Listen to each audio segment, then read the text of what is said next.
and good evening, and welcome to Space Fam. It's our Saturday night tradition to sit down for 2 hours with some alcohol and just talk about anything and everything space in a relaxed, fun manner. And tonight I have four incredible individuals who are joining us from, literally we're international tonight, which is super cool, so thanks to Tara for that. Because it's a little bit of a different time zone for her, and we're going to go into that in just a few minutes. But first up, what I want to do is I want to let everybody introduce themselves, let you kind of know what they do, and then we're going to dive into the conversations tonight. So, Madison, let's go with you first. All right, fantastic. Thanks for having me on. My name is Madison Meredith. I am a mechanical design engineer for the International Space Station program for Boeing. I'm in Houston right now and just having a lot of fun with it. Awesome stuff. Snyder, good to see you. Good evening, ladies, and Ron. And got a shout out. Hey, Jamie, how's it going? Jamie Hickenbotham from over at the Tomorrow Show. Good to see you. Thank you for joining us tonight. So, Tara, let's go to you next. Let everybody know who you are, where you're from, and the cool stuff that you do in SciComm and space.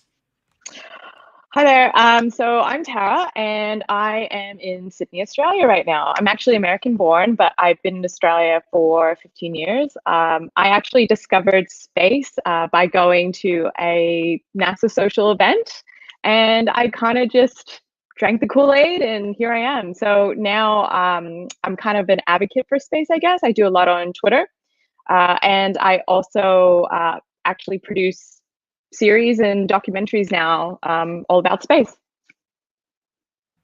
Amazing. Tara, thank you for joining us. So as she mentioned, she's in Australia, so it's 2 o'clock for you, right? That's correct, yeah. In the afternoon, so she won't be drinking with us tonight. That's completely fine. But somebody I know is probably drinking with me. Micaiah, how are you doing? Isn't it time for like your half birthday that we have to celebrate that, or did we already miss that one? Because I know we were talking about that. We missed the half birthday, but it's never too late. Like, we could still technically have like a, I don't know, 3/4 birthday, 2/3 birthday or something like that. Yeah. Howdy, my name is Micaiah Eustace. I'm a recent graduate in aerospace engineering from Texas A&M. I am just like in love with space, especially human spaceflight. Currently, I'm an officer in the U.S. Air Force and a developmental engineer.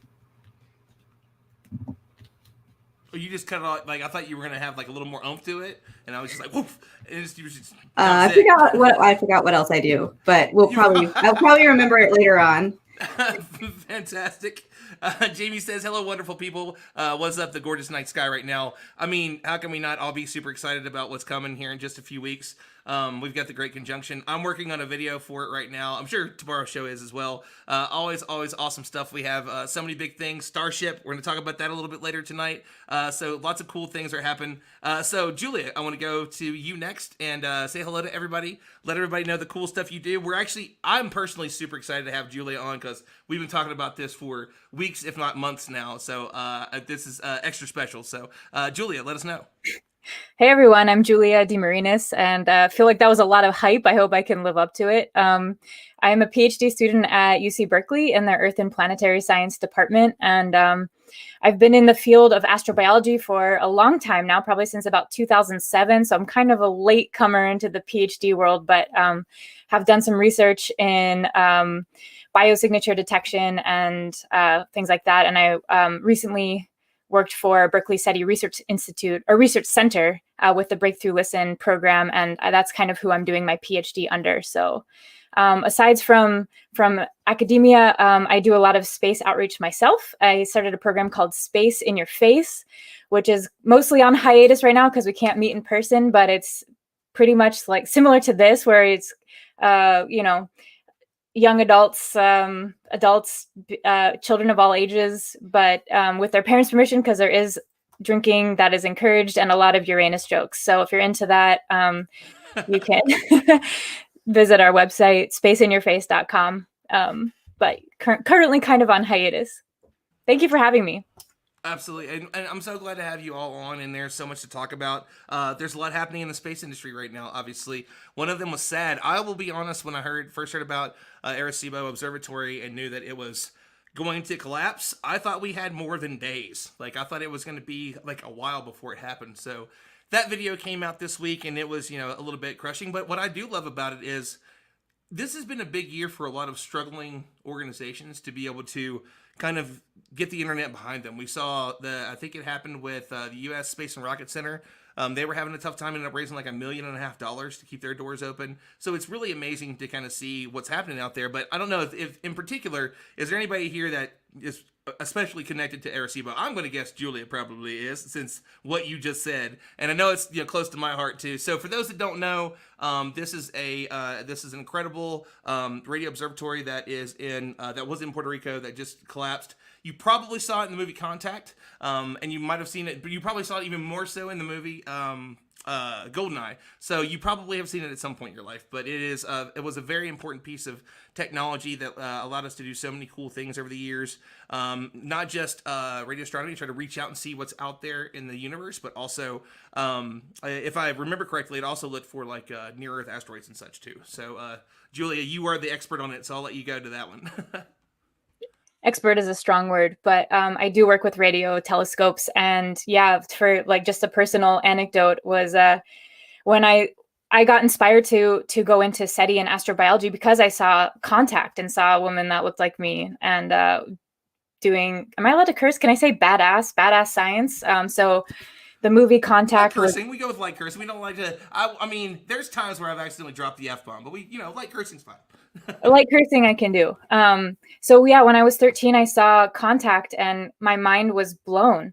And that's what spurred my interest in astrobiology and space. And I kind of never stopped. And it was amazing to now work with SETI and get to use radio telescopes. I don't personally work directly with Arecibo, but seeing those pictures of it just cracked. And God, it was really, really sad. Just to see that. But yeah, what an amazing instrument and what an amazing photon capture that was for science. Yeah. And so there's a conversation going on, I'm sure, across the world right now about it, just because of it just meant so much, and especially because there's not too many things that you see that really blow people's minds when we're talking about the technology that captures these amazing things. And that is something that is really pretty. It is cinematic. There's a reason that it was in movies. We certainly have more now, but when that movie came out in the 90s, and by the way, if you've never read Contact or you've never seen the movie Contact, I don't know what you're doing with your life. I was going to say there's a few people saying that they are obsessed with it. So, Madison, you said you've never seen it, right? Is that correct? Yeah, I've never seen it. That's okay. I'm a little ashamed myself. Okay, so it's wonderful, and I will admit that when I was young, I didn't get it. When I first saw it, it is longer, and it's telling a story. If you've ever seen anything Carl Sagan and I think Anne, his partner, writing partner, business partner, wife, like everything through life, I think she helped co-write that too, like she did with a lot of his stuff. And so it was it's a very deep drama that has some really cool things in it. And the technology at the time, this might be before your time because you're much, much younger. Almost everybody on here, I think, is much, much younger than me, was the fact that they were going to be able to take Bill Clinton, who was the president at the time, and he was going to be in the movie, but didn't do the movie, and he was going to talk about stuff, and it looked real. And everybody was freaking out about that. Like, oh my God, we can make the president say whatever we want to. But it was a Carl Sagan movie, so everybody was totally fine with it. But if you get a chance to watch it, you have to. It bounces around on the different streaming channels. I think the last time I saw it, it was on, what was it? I think it was on Netflix.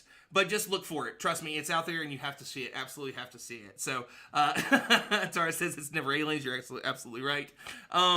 Well, it's never aliens, but that's kind of the goal. That was a bit of the goal of that, was that we wanted it to be aliens. Finally, it could be aliens. But haven't we only covered like 2% of the universe with radio I don't even frequencies think or we're something? close to 2%, honestly. Like, really? I mean... Yeah. Well, I mean, if we're talking about with radio waves, I mean, from where we're at, I mean, what we've been able to do, I mean, it's just no.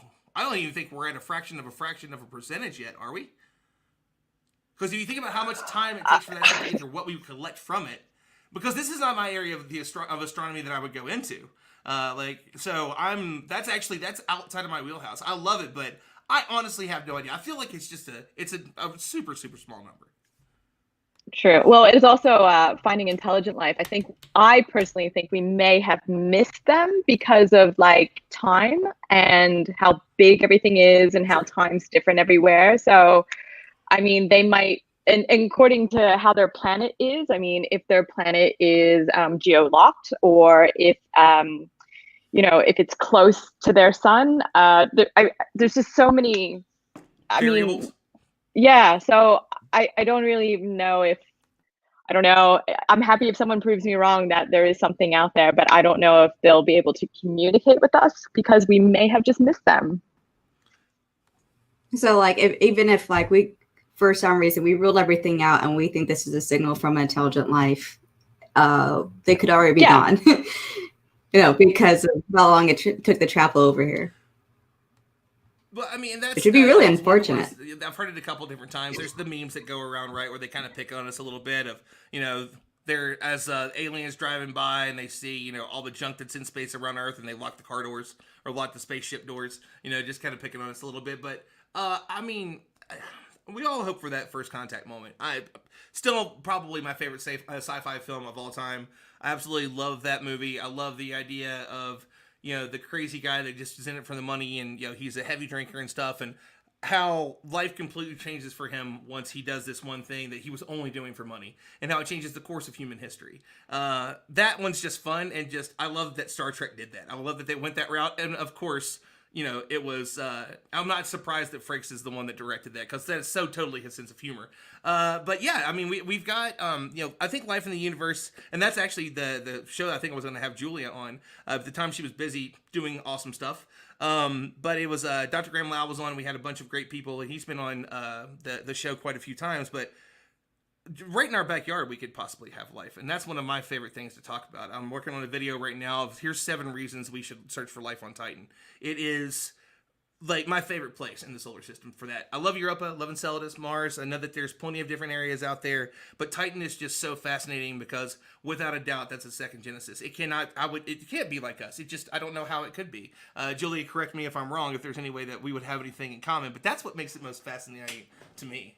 So that's kind of what we were going to talk about in that original show. So Julia, obviously this is a bit of a passion for you and the work that you do.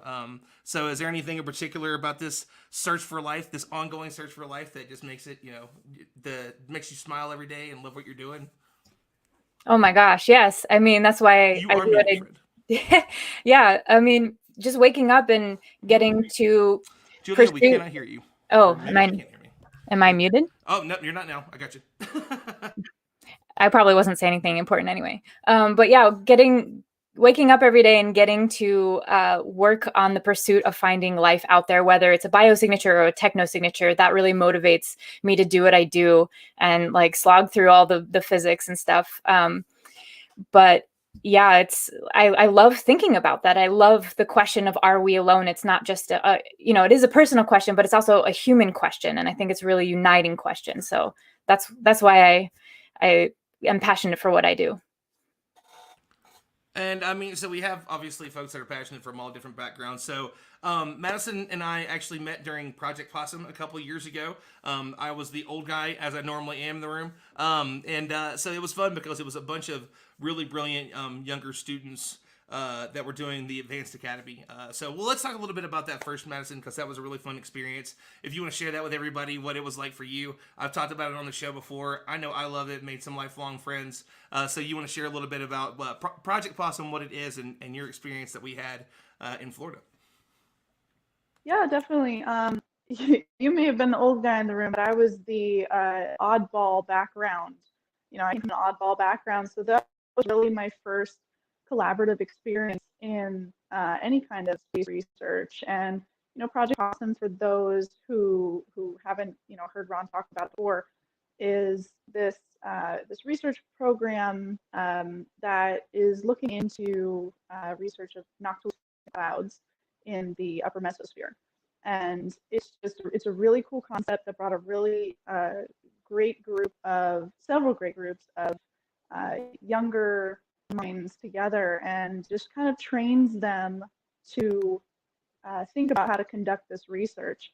And they've used, I guess, their research models to include that they want to use, I guess, Virgin Galactic Spaceship 2, and I don't know if that's changed since I took the program.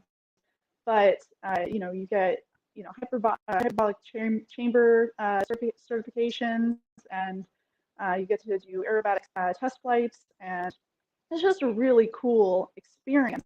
But you also learn a lot, and you meet a lot of great people who are very, who are like-minded, who come from a bunch of different backgrounds. Like I said, I mean, my background was actually culinary arts and restaurant management. I used to be in the pastry field. I was a pastry chef. And so, I switched to aerospace and engineering for, I think I was 22 when I made that decision. I'd already got a 4-year bachelor's in culinary arts. And so I got my master's, and I hadn't had that collaborative research experience until I was, I think, halfway through my master's, which was the Project Possum. And it was held at my university, which was Embry-Riddle Aeronautical University. Little shout out there.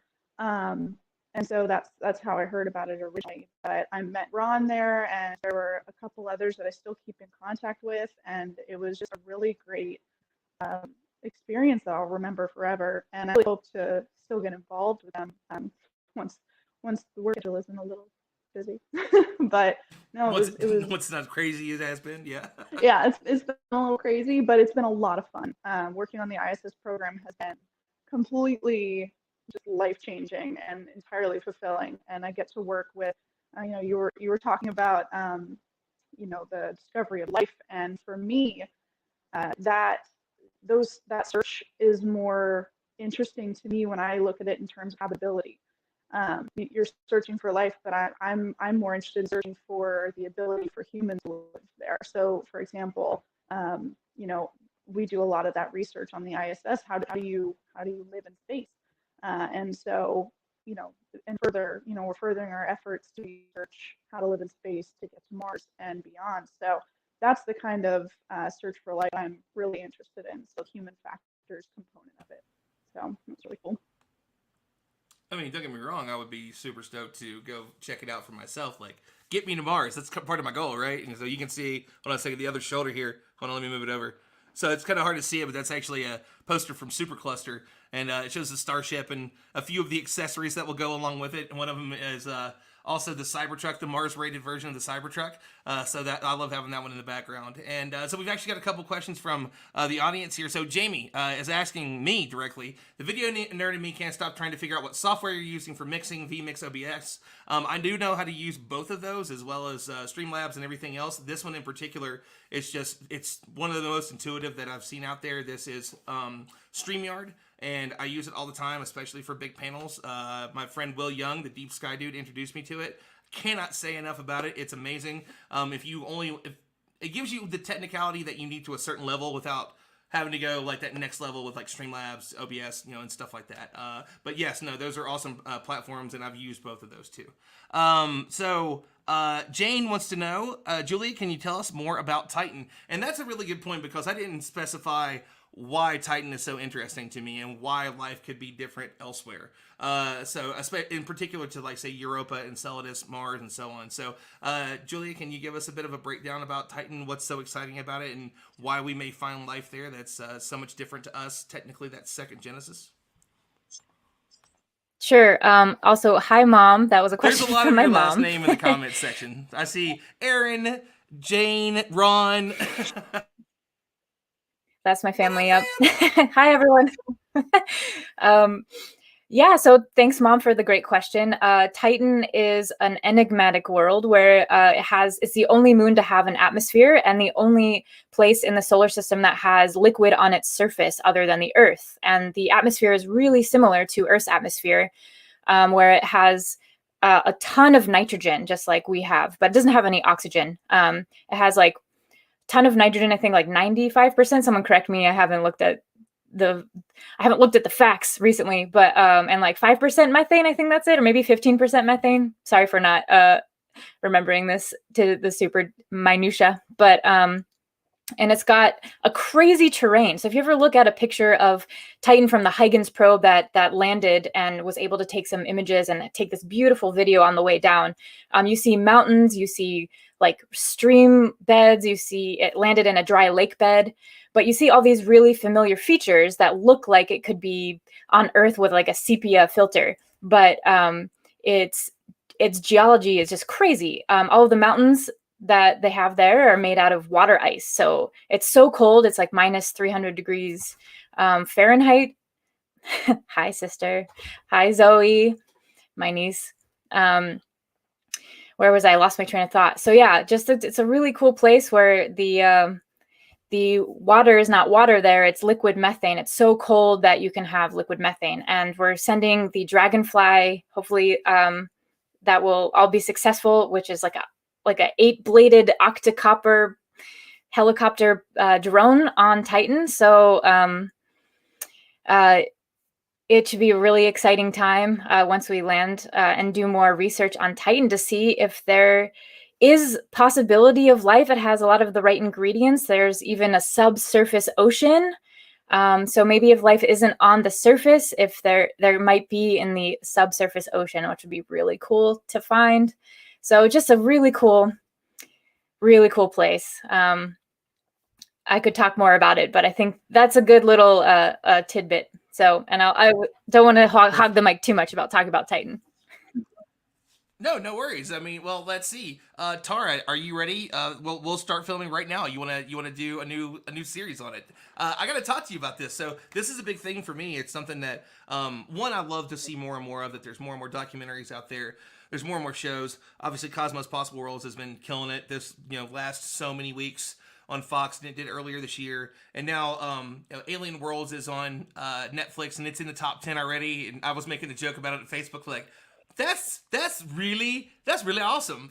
Like, that's also really nice play. Netflix loses Cosmos. Netflix is like, okay, then we'll do our own, and then releases it on the week of the season finale. And it's one of their top 10 shows. Nicely done. But let's talk a little bit about that work that you do. One, how do you even get into that to begin with? Like, how do you say, this is what I want to do? I want to be in film work. Because my first job was working at a video rental store. Then I worked as a projectionist. Like, that's what I wanted to do forever. As a DJ, my goal as a DJ was to get me to Hollywood. Then all the fat curly-headed guys started showing up being funny. I'm like, it's my time! But it was way too expensive. But, I mean, it's awesome what you do, and you're getting science out there to the masses. So I definitely just want to hear more about that. Yeah, I kind of fell into it. It wasn't something I really set out. I've always been fascinated in space and science and everything, and politics, and how people think and work and all those things. But I didn't really know that it was something I wanted to do until I was really bored in grad school. And I was looking for different story ideas, and I had a few days off. So I went to a NASA social, and I saw a rocket launch, and I realized all the people that are involved in a rocket launch. And it's, not just the astronauts, but it's also the engineers and the dreamers and the scientists. And there's just so much involved. And I only discovered that because the launch scrubbed twice. So it was SpaceX CRS-5. So it was a very long time ago. And then from there, I realized that I just wanted to be a part of this. And so I really started to personally cover a lot of these events on Twitter. So basically microblogging, live tweeting different events around the world. So I went to Western Australia at New Norcia and, did some live tweeting there, which was kind of really cool when they had a dedication for a dish. And then I did a lot more over in Europe. And then I went back and did some stuff over in the US. And then I just kind of loved it. And then I started applying for different jobs as I guess an editor, because I'm an editor, but also a TV producer. So a lot of what I've been doing has been reality TV because that's what feeds me. And one thing led to another, and they realized that I had all this background from going around the world and learning about all these different events and doing all the microblogging via Twitter, that I would be a perfect candidate to kind of look after a documentary. And so I was working one in Canberra for a little while. And then when I came back up to Sydney, I was hired to do another space documentary, which is a 6-part series. And it's called The Time Traveler's Guide to the Galaxy. And basically it goes all the way from propulsion to human spaceflight and how to, discover aliens. And if aliens were intelligent aliens, if they were looking at us, how would they find us? So that's kind of the progression. It's not something I really set out to do, but I'm really glad that I ended up in this world. Oh, that's so awesome. Okay, so we're gonna need to get like a list of all the cool stuff that you've done, so that way we can share it like afterwards, put it in the comments or something like that, so everybody can kind of look it up. So one of the things I want to talk about, we were, so Madison was talking a little bit about the human element when it comes to, looking for life out there and what's going to be part of that. I mean, if Perseverance, the rover that's currently on its way to Mars, and honestly, I love this too because Jamie mentioned it a little bit ago. Jamie was mentioning the 8-blade octocopter Titan drones for the win. Dragonfly is going to be going to Titan. It's going to go look for I don't know what, honestly. I can't wait for that mission. I'm so stoked that we are going to Titan. So that's one of the reasons I'm doing that video on it. But that's not the only copter that we have out there. Perseverance also has a Mars copter on it. So Mars is a big thing for me, obviously. And Micaiah has got to do a really cool thing where she got to go pretend like she was on Mars for like a couple weeks. And that was awesome. So I always like to pick her brain on this one because, hey, I'm going to leave my normal life to go hang out with some people that are at best friends, but not like we've lived together and attempted to produce like results what it would be like on Mars. So how was that experience for you, Micaiah? And is it something that you would recommend to people? And did you get to search for life on Mars while you were there? Because that would be super cool. Mock search for life on Mars. Yeah, so I first got involved with these things called space analogs, or sometimes called space simulations, at least terrestrial based ones, in 2018. And I think today is actually like the anniversary of like my first day in sim. I believe it's the 5th. So it's kind of like a big woohoo, like where I've come so far. You and Simon were talking about that the other night a little bit. Yeah, and so basically, we're trying to simulate what the conditions would be like to work and live and just do everything on another terrestrial body. And for me, I've done Mars simulations, so we're trying to, get to a place that's very isolated, kind of extreme conditions as far as weather and terrain, and also analogous as far as research that we can do. So we really would bring geologists and field researchers who can utilize the environment, as well as just having a general crew of, engineers and scientists and people who are adaptable to these kind of extreme situations. So as my experience, I was a student, so it's like I didn't really know much, but I was part of taking care of the green hab. So my job was like to take care of the plants, record their progress, and make sure that decide when we're going to harvest and actually include some of the plants in our diet, which was really fun. It's like, hey, it's kind of a big reward when we can have fresh food. And that's something you need to think about. We have a bunch of dried food and everything, but part of like the human experience is, having these fresh greens that you can now really, you can't take for granted there. So that was like a really unique thing. And my most recent one was at the high seas habitat in Hawaii on the Big Island. And I believe it's, always forget this, but I think it's like 6,000 feet up or something like that. So it's high altitude and very extreme environment. You're dealing with volcanic terrain. So it's very geologically interesting, very isolated. And I was there for 2 weeks with actually all-woman crew. It was the first all-woman crew to go there. And yeah, so it's these things are so amazing, especially when you get to actually pretend to go on a spacewalk, because you have to get all geared up. You have to have like your comm systems together. You have to have like these thick gloves and, still try to get things done and everything. And like, you never know when like comms are going to go out, or like, you're supposed to be talking with someone in the habitat. And then all of a sudden you turn a corner and like, oh, you don't hear them anymore. So they just got to hope you're okay. So you really are in a way dependent on your crew, and you really got to be prepared to deal with any situation, even if, if anything happened, you can still take your helmet off here, but you're getting as close as you can to a scenario where you really have to depend on your systems and your crew. And I think that's amazing. And I know that you did. I mean, this doesn't take away anything from what anybody that's done that has done an analog mission, but just going for a few weeks, the challenges that you had, I kind of like to hear a little bit about those. And also, can you even imagine what it would be like to be with those people for 2 years? And these are people you're close with. I was able to interview all of you earlier this year. It was an awesome dynamic. Everyone was great. They're all from different backgrounds. And let's just be honest about it, guys. If you can't be this honest, then you're lying to yourself. Women are much more level-headed than guys. So if we're sending a whole female mission to Mars, it's probably the best way to go. But my question is like, do you think you could have done it? Do you think that all of you together, I mean, of course you would have, because you wouldn't have had a choice, but, what were the challenges you faced, and what challenges do you think you would have faced in, like, another 2 weeks, 6 months, year, like, what a real mission may look like? Yeah, I mean, and I know what we've talked, Dr. Simon Proctor has talked about this, and many others have talked about this. We've done much longer missions, like several month missions. And that's actually one of my goals, is to do a mission that's over a month. Eventually, I need to be maybe mentally prepared for that.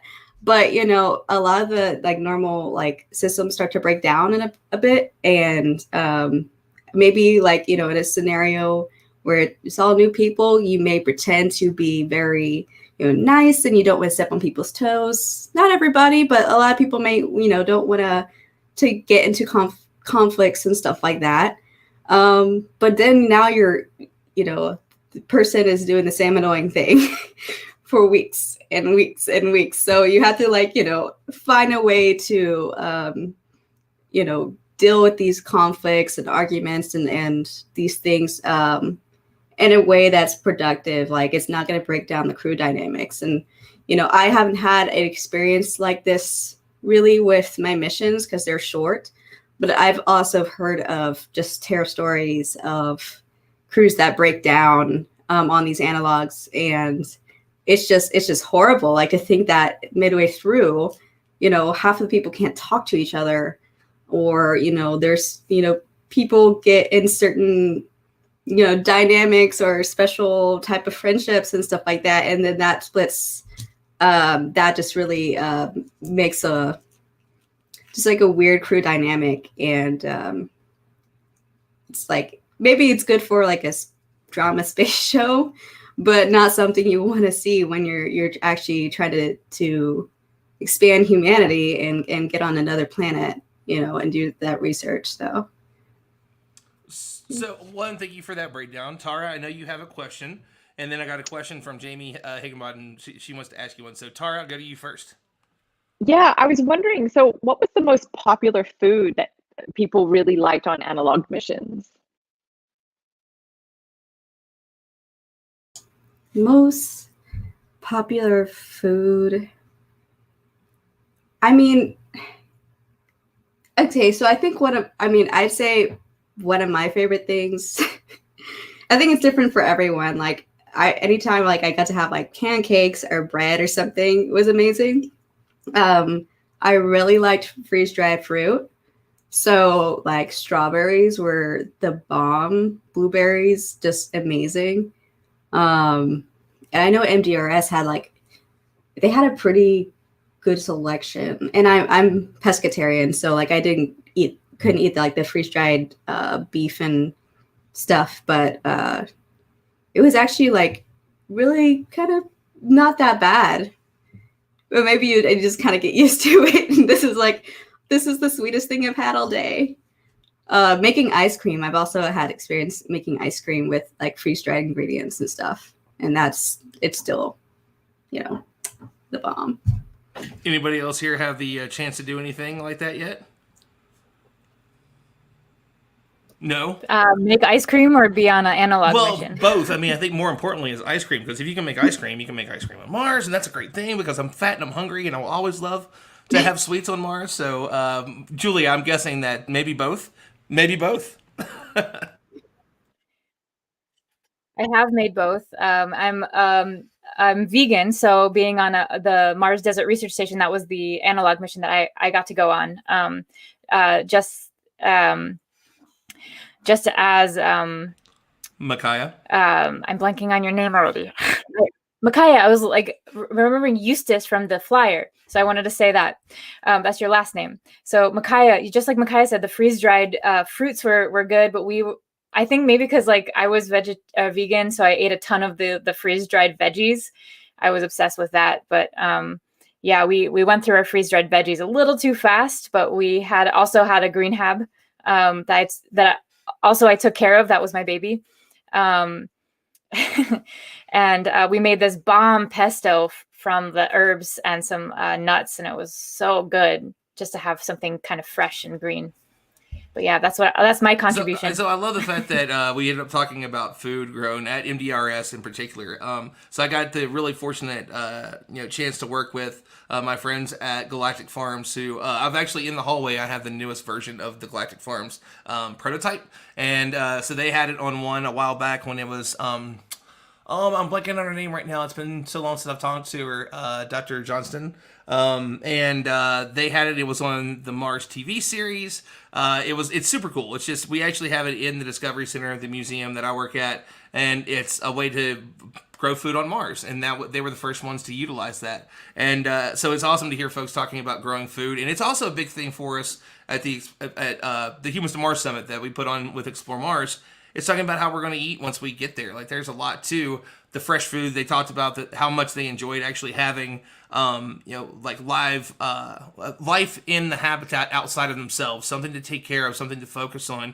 There's a lot of time where you mentioned some of the annoying things that people may do that they may not know about. You may not hear that chewing of gum as much or popping of gum as much whenever you're taking care of the plants that are on board. So I thought that was just really cool. And if anybody saw earlier this year the Netflix series, not going to be anything like that. Like, great acting and all, but probably there's way too many problems out of the gate. Those people were not mentally okay to go on that mission. Just throwing it out there. No surprise, fiction is fiction, but just in case. So, I mean, obviously, so one of the things I want to go to is, we're talking about like deeper space, like way out there, but there's some really cool stuff going on in space right now that's going to lead to that. And Madison working with Boeing, that's a big thing for you. The ISS stuff is fantastic, and it's so cool because how many of us don't want to go to the ISS? I want to go to the ISS. Like, I'll go right now. Tom Cruise wants to go to the ISS, and make a movie. So, I mean, I know that's, it's a bit, it obviously is your dream job. The space bar. Very nice, Tara. So, Madison, I want to talk to you about that. I'm gone. I don't think it's this. I'm just going to let that hang. So, again, the private chat is always a blast. No matter what's going on here, there's always more that's going on that I can see on the side. My ADHD doesn't help that. And so Tara asked the question, where do astronauts go after work? The space bar. So, Madison, I want to talk to you a little bit about that. Oh, actually, wait. Let me back this up. I believe that I missed Jamie's question. I did. So let me get to Jamie's question first before we go to you. And this one was from Micaiah. Sorry about that, Jamie. My fault. Based on the analog sim, would you be willing to do an extended mission to Mars for realsies now? I was like, for realsies? Oh, for realsies. The actual word for realsies. So what do you think? Would you take that chance? I mean, probably later down the line. I mean, I do, at least, my young brain now is like, yeah, heck yeah, I'll go to Mars as long as there's a return trip. I think there's a lot of things I want to do. So preparing for Mars will be an awesome opportunity, but it will also take years and years of preparation. Even, considering the traditional like NASA astronaut candidacy path, that's, 2 years of basic training and then, several years of being in the office and probably having other space flights. And then you get to have the opportunity to go to, well, like say if we can get to the moon or Mars or something like that. So I think I would love to have that opportunity down the line. But you know, we'll see. There's still a lot of things I'm looking forward to do, and maybe there's something else I need to do. So No, I'm totally there with you on that one. Like, I want to go, but there's countries I need to see. I need to go to Australia in particular. I still want to, I still want to do the rest of Everest. I did Everest Base Camp. Now I want to see the top of it and not die. I mean, there's just a million things that I want to do. However, I want to go to Antarctica. yeah, I think that Absolutely would, want right? to go to Antarctica. Well, and that would also be really great training for going to Mars. So I mean, there's just a lot of things there. That isolation, that cold, like the food can't grow. Well, actually, you probably have a better chance to grow food on Mars than you would on Antarctica. Of course, you wouldn't be like you wouldn't like go outside. I can't imagine you would want to go outside in Antarctica. I mean, go fishing, I guess. I don't know. That's just a whole different story. So Madison, what do I just go back to you on that? And just the cool work that you get to do. ISS, 20 years of people being both on Earth and in orbit around the Earth. That's a pretty cool thing. So I just want to talk about the work that you do and how cool it is that you get to do it. I know it's something that makes you smile every day. Yeah, definitely. I love going to work every day. It's a dream, and a dream. And to answer the question that you asked, like I would book my ticket tomorrow to go on the ISS, but I'd be a little hesitant about Mars. It's a little far away. If you haven't, known that. But in terms of my actual work, I'm like I said, really interested in the whole habitation aspect, and being a design engineer, I get to help basically improve their training grounds, because that's exactly what they're doing up there. They're learning how to live in space, and there's obviously other aspects to it. We've done medical research, psychological research. Materials are being produced in or well, tested in zero G and in ways that we can't do on Earth. And so, there are just so many benefits to space travel that, and space flight in general, that benefit, people on the ground. And a lot of people don't realize that. But in terms of actually training for human space flight and deep space flight, the ISS is absolutely crucial. It's absolutely crucial to that effort.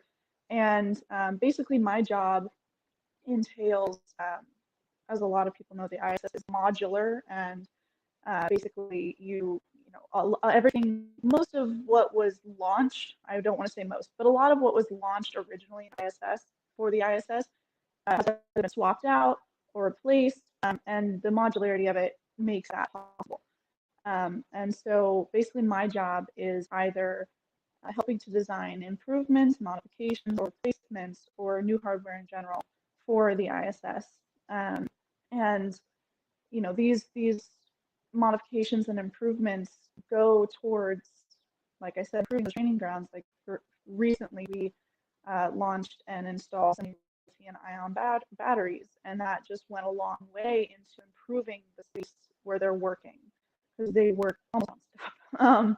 And so basically what they're doing is they're still learning how the body is affected by space long term and short term. They're learning, how the body reacts to zero G, a lot of the medical efforts that would be behind a lot of medical training that would be behind a deep space mission. How hardware needs to change in order to facilitate a long-term mission like that, because living on the ISS, which we've had up there for several decades now, is one thing, but taking that first step to actually sending astronauts to Mars is a completely different thing. It's a completely new territory that we're learning new things every day, and we're just trying to figure out what is needed. And I think we're making great strides across the industry. So Boeing, we're obviously really we're working hand in glove with NASA to further those efforts, and we're really excited to do it. But it's across the industry. Like everybody's really excited about it. And like Ron said, I am super excited to go to work every day. It's an absolute dream come true. It's a total 180 from my previous career, but it's just as fulfilling, and it's just as creative, and it's problem solving every day, which is great, and it really keeps you engaged, and it's just really cool. So, if you have questions about that, I'm happy to answer them. Well, that's actually something I want to bring up too. I don't know that we've talked about it directly yet. It's what you used to do. And so that's actually one of the fun conversations that we had. By the way, I was jealous of what you used to do because that's something I want to learn how to do. But whenever we were doing Project Possum, you were working on going into, I think so you were at Embry and you were getting ready to work into your master's program. Yep. Right? I was working on my master's. At that point, I was taking advanced aerodynamics and teaching myself a lot of math. Yes. Yeah. But what did you do before?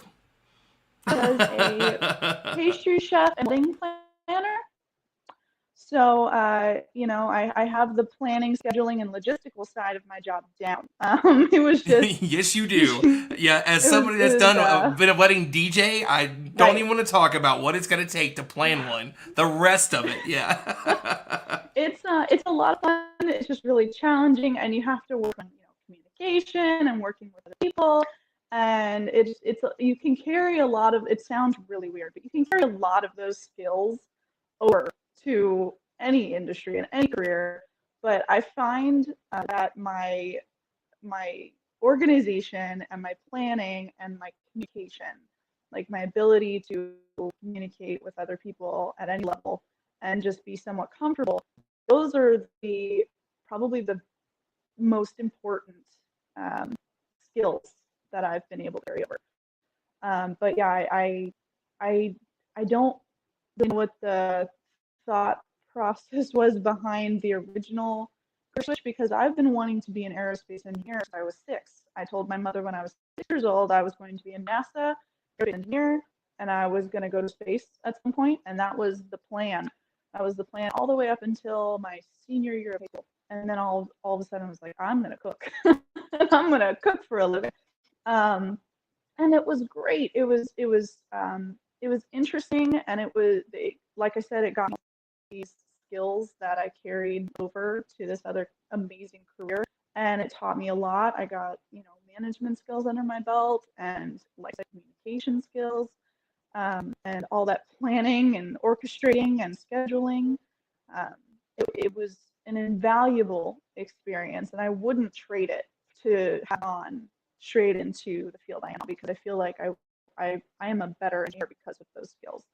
And it just goes to also show that the decision that you make for your career when you're 17 or 18, like, it's okay to change that plan. So it's entirely okay to change that plan as long as you eventually do find what you love, and or doing what you love, or set yourself up to get what you want out of life. It's totally fine to change that plan. I'm literally proved that. So I feel like I'm completely happy with that change. But yeah, I did a lot of pastry work, cake decorating, baking, all of that fun stuff, and ran a bakery. I was the assistant general manager of a restaurant. I was a wedding planner, lots of stuff in the restaurant industry. And then this wasn't for me. I am good at it, but it's not my life. And I decided to do a 180 and go right back to what I planned to do. I went and got my master's, which was a definite leap because I skipped the bachelor's. So all of those technical courses, a lot of that math and science and all that, I had to teach myself in order to catch up to the master's work. And it's actually kind of amusing because now I'm just like, there are gaps. And so I'm back in school getting my bachelor's degree in mechanical engineering. And so it's going to be really helpful. So I'm going to kind of fill those gaps. But, my coworkers, and I know I'm rambling on a little bit here, but my coworkers have been exceptionally. God, man, we can tell you're rambling. Jeez, I'm just kidding. Oh my God. Yeah, I know. She's gonna shut up. I have never been accused of rambling before. Not me. Never. Oh no, not Ron. What are you talking about? But no, it's just my coworkers have been exceptionally helpful. My team, like everybody on my team, is just so cohesive and they work well together, and they've done an exceptional job. I went in as an intern, and they were very helpful and supportive in my internship. They knew my background. they knew where I came from and what I knew to begin with. And so they were so supportive, and they helped me, become a better engineer as time went on, even without the traditional experience. And, I feel that I'm pretty good at my job. So, I mean, not to brag or anything, but no, it's just, it's easy to pick things up when you really enjoy what you do and when you work with the right people in the right environment. So that's my. And I couldn't agree with you more. And that's one of the things I found most interesting is that there's lots of people that have that life change super early, but mine. If this is your first time watching the show, I can't imagine why it would be tonight. But if it is, thank you for joining us and for hearing the stories of all the awesome folks that are on here. But my change was 6.5 years ago.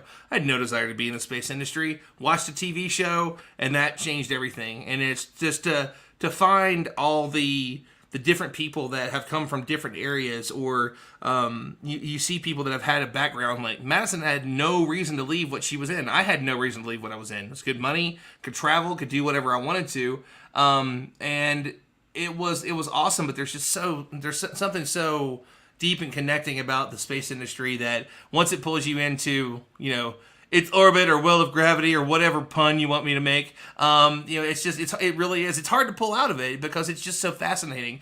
I hear people talk about the final frontier. I'm like, what do you mean the final frontier? Like, you're barely a speck on a speck on a speck on a speck on a speck on a speck in this ocean that is the cosmos, that is our cosmos. It might be like one bubble of an infinite bubble. Like, that's not the final frontier. That is the frontier. That's the whole point. That's what humanity has been racing towards for the last, I'd say 5 to 10,000 years. And now just that we're looking at it and we're seeing it to the point that somebody will be able to make a certain amount of money over, say, like a decade and be able to go to the edge of space minimum and just see that we are just one piece of all this. I can't wait to be able to do that. That's going to be the best thing ever. And I can't wait to tell more and more people about it. And I love the story that you mentioned, and Tari and I were talking a little bit earlier about this idea that I've had for a while of kind of making Space Fam, or just the idea of something like this where it's a TV show of it's parts unknown meets like Cosmos Star Talk. Instead of traveling the world and talking to people about food and how that connects to their culture, how space and science communication and science in general connects people to the world, and telling these stories of people all over the world. And I think that that's a big goal for me, is to be able to do that. I love these conversations. The fact that every week 4 random people come on and the conversation has never got boring once. We get to the end of 2 hours and everybody's like, that was 2 hours, oh my god, I had such a good time. I love that. And it's just, you can see the passion in people and the things that inspire them. And I think that's a really big thing. And I know that it inspires you to, make shows and try and get it out there. So, Tara, whenever you're working on something, what is that kind of a key thing that you need whenever you're creating something before you say, okay, this is something I'm okay with putting out to the world? Because that's a lot of pressure to say, this might inspire the next, Neil deGrasse Tyson, Emily Calandrelli, like Anne McLean, whatever I put out there might inspire that next one. Or even more so, you might inspire the first of somebody, the first from a different background, anything. So, I know that's got to be a bit of pressure, right? No pressure, no pressure. Yeah, I mean, there is always a bit of pressure, but I think we're also very constrained at the moment because I produce for television, which is slightly different than like producing for like doing content creation, because I actually have to produce for what everyone's going to watch and what advertisers are going to sell. So not only do I have to brand content in a certain way to get a lot of eyeballs across something, and it has to be general enough and something that everyone can watch, but also has to be entertaining and sellable and attainable. But I think it's really great that we have a medium of YouTube now where people can create exactly what inspires them, and they can make all their own content, and they can just go out there. And then, like for me, I go out and I live tweet when I go to an event, and people interact with that. And I think we're in that stage of the world where everyone can kind of like find their little niche of what they're interested in, and to get other people involved, and then they get involved with that and then come on board. So I think there's just 2 totally different camps at the moment, But I think it's really a great time because I think that one camp that has all the advertising revenue and everything is kind of for the old format is sort of slowly going away, whereas this new kind of format of people creating things that they're interested in is taking off. And that's what I really like to see, because I have friends in France that are doing quite well, and they release a show every Friday, and you have your show here now, and everyone's creating content and people love it, and this is what we need more of. And well, I mean, this is perfect, way to bring up a question that Jamie has. So we've got a couple folks that are in the chat tonight on YouTube, in particular, that I want to give a shout out to. Jamie Higginbottom is one of the, as part of the main part of the team that runs the Tomorrow Show. If you've never seen it, it's one of the best. Honestly, it's not only one of the best, it's one of the longest running space shows that's on YouTube. You cannot find a higher production value. Obviously, they can't do as much as they could being in their studio. But not only does Jamie run that, and is excellent series, but Jared Head, who is also part of that show, will be on our show next week talking about flat Earth. And we have somebody that is actually, surprise, literally Earth_is_flat. It says NASA cannot access space. NASA has been trapped in low Earth orbit for 50 years now. Next week, we're going to cover all those things in the kindest way that we can and talk about the reason that we know that the Earth is not flat and so on. But Jamie has an awesome question, and it does lead into that. Serious question for Tara. When recording in Australia, you have need to turn the cameras upside down so the pictures appear right side up in the US. Actually, I have a slightly funny story. So during the Apollo mission, during the Apollo mission, the camera was actually upside down, and it was actually, I don't know if anybody knows this, but Australia was first to get the Apollo mission footage of the moon launch, of the moon landing. Like, we were the first to get it. And it actually wasn't the Parkes telescope that you see from the dish. No, it's not that one. It was actually the Honeysuckle Creek one, which has been decommissioned and is at the DDSN down in Canberra in Tibidilla. So they look vastly different, but the dish, the Honeysuckle one, is not as, I guess, pretty as Parkes. But basically the cameras were upside down, so they had to flip them. And the Australians were actually filming into a screen. So what America saw was on a delay and also filming off a TV screen. So Australia actually had the perfect image coming down being fed, but the Americans were seeing it through being reshot. Does that make sense? That's pretty funny. Like, you have your phone to the computer to show someone something. Yeah, that's exactly right. It's flipped. That's kind of funny. That's kind of funny. See, what had happened was, one of the other folks that's in the chat tonight is my main man, Will. He is the Deep Sky dude. He's just been talking back and forth, but one of the reasons I have to shout out Will tonight is that Will and I have been collaborating for quite some time, and I cannot thank Will enough. Will caught the Dragon chasing the International Space Station on his telescope and tracked it a few weeks ago. And it has been everywhere. Like, astronauts have reshared and everything else. We put it on the Stardom Facebook page, and it has lost its mind. Like, the Twitter version of it, I think, that Will put up is like 750,000 views. No. We're like 1.3 million, like 22,000 shares, 60. It's been crazy. With one post, we have more impressions, engagements, etc. than an entire year of like the job that I work on, main job for, that has like 6 different platforms. Like, that's how popular this thing has been. It is 44 seconds long, and it is just in the middle of the sky. It's these two things chasing each other.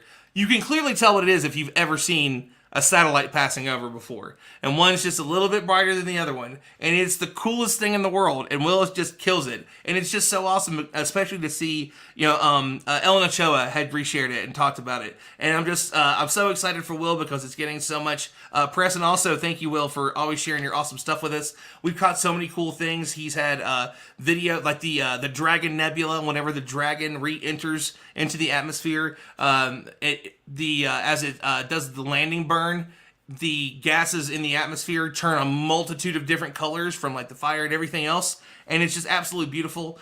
He's always shooting amazing stuff, and he does the Mooncast with us too, so he's been a big inspiration. So I can't tell you thank you enough, Will, for that, because it's like 10,000 new followers in like 2 weeks because of that. And we're talking about a page that we do pretty well. We have like 40, 50,000 followers, something like that. But thank you, Will, for all the awesome work that you do, man. You're a professional out there, and I always love having you on the show.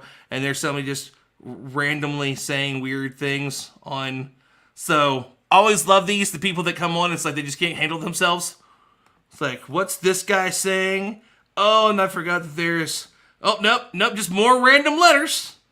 So those people exist. We love that when we're in deep conversation. So another quick shout out here. Cosmo Glaredum says he also has great music. I cannot say enough about Cosmo's. Cosmo has 250,000 followers on Facebook. They do live streams all the time. They will actually interview folks like me, and he has done that before, in English, and he will he will translate into Spanish for folks that want to learn more, so that way they can learn more from the English-speaking SciComm. So just truly amazing stuff. And so we're getting into the second hour. There is some stuff I want to talk about a little bit later from the man Mac Murdoch, who's working on a live stream with his brother. His brother's trying to raise $10,000 tonight. I think they just hit $7,000, and he just ate like the hottest chip in the world. So he's suffering over there. But Mac does incredible work. We're going to show some of that in about 15 minutes. And just let you all know that like you can go check it out. And all the proceeds that he gets from selling these prints that he's putting out there will go to his helping his brother on this 24 or 48 hour live stream of playing video games. His brother's like a day into this thing already. I love playing video games, but I don't know if I could play video games for 24 hours straight. Maybe for 10 grand for charity, but raising it for like a local children's museum, he's just doing awesome stuff. So more details on that in just a little bit. But I mean, obviously we've got a whole lot of big things going on out there. It looks like we're this close to people going to space that are more average people, like, average, like not an astronaut. Astronauts are pretty amazing folks, but we're just a couple weeks away from Virgin Galactic taking their next spaceship up. Micaiah, I know that you've got to want to go. I know I want to go. So I kind of want to hear, like, is that on your list of things? Because you're in the Air Force. You might be able to go to space for other reasons. Because Air Force is definitely could be a big stepping stone, as we talked with an astronaut friend the other night about. Can kind of lead you that way. But what do you think? Do you want to go to space in that way? Do you want to go with the Air Force, or you want to be like, give me the ticket, I just want to go? Yeah, that's actually a good question. Because there's of course a lot of decisions that things that went into why I decided to go military. And of course that can change over time, and it could be, part of like a greater sense of service, and also connecting to my long-term goals, which the idea of joining the Air Force and working as an engineer and the possibility of being an astronaut kind of align at the same time. So it was actually like a really convenient thing, like, oh wait, maybe this is actually my purpose in life. So it felt like a big calling, like end of my freshman year, like I could do this. And now, of course, I've learned a lot more. There's a lot of things I'm interested in, pulled to, interested in doing like suborbital research as well, planning for that. So I don't know, like I'm also not going to like limit myself. Like there's things I need to commit to if I want to go, like you say, the traditional astronaut path for military is usually traditional. I don't want to speak over people. I mean, people who actually gone through the path, but there's usually like the test pilot route, the flight test engineer, and like the flight surgeons, right, that come from the military side. And there's a whole special process for that. And then, of course, outside of the military, you have the doctors and researchers and everything. So, but I think interesting from this latest astronaut class is that I think there's like been a more diverse group of people from different backgrounds and professions. And they still fit these roles, right? And they're still outstanding. But you do want to see that it's not just going to be these traditional routes that we've normally seen, because I don't want to have to be like, I'm trying to do the right path. It's like, this should not have to be the right path. This should be, there should be a wealth of paths forward for anybody. And that's what I want to advocate for. I don't want it to be doing like the right thing. So, there are a multitude of paths. Like, your path is going to be different from anyone else's, but it's just awesome that we have that ability now, that we're going to have the ability now. So Julia looks like she's not paying attention, so I'll go to her next. Julia, what do you think? You want to get It's like, let me sneak that wine in real quick. Not me. No, it wasn't me. It wasn't me. And so, Julia, I want to. Yes, I am, Maddie. Julia, I want to go to you on this one. And I'm actually, funny enough, I want to give you a bit more to add to the questions. That way, I can actually make my next drink. Is not only one, are you excited to try suborbital space, but do you want to be one of the scientists that goes? Do you want to go to Mars to be able to actually hit the ground running and say, I was one of the first scientists there. I got to like really go search the soil. We all understand perseverance is amazing, and that's incredible. But I want to go. So that was actually a question that Jamie had asked everybody earlier. Do you want to go to Mars for real? Are you really down for it? Me, 100% yes. Not to do the whole name drop thing. If you watch the show, you've heard me talk about it. A couple months ago, I got to interview Elon Musk, and I directly asked him if I could be the first DJ on Mars. He's like, sounds good, man. Like, he would just become 100, like centibillionaire that day. So he was in a good mood. He was chewing in a castle in Germany and shit. So it was a good day for him. So he's like, sure, you can be the first DJ on Mars. I don't care. And, but yeah, so whenever you, but would you like to be one of the first scientists to be there, go and just like really start the research of what will absolutely be a game changer for the human species? I'm going to go with a big heck yes. I love adventure and new experiences, so I'm one of those people that would definitely want to go on Mars and just see that. And as an astrobiologist, like I really think, no offense to rovers, they're great and all, but I'm just like, let's get the job done. Let's send humans and actually see if there's life there, or at least send rovers with like the top equipment that we can. So, Perseverance is great, and I think it's like a top-notch rover, but I also think if we really want to do like some unambiguous seeing if there's life there, I think like the limits of a rover are pretty small compared to that of a human, and some good lab equipment. But again, that's really, really challenging to get on Mars. Like, landing anything heavy on Mars is going to be a challenge. So I think, I don't know, if you're asking me personally, would I go? Heck yes. I would also like to be the first space comedian on Mars. Can I ask Elon that? I'm not much of a comedian, but I've got some Uranus jokes that I think would be the ticket to Mars. So that's my answer.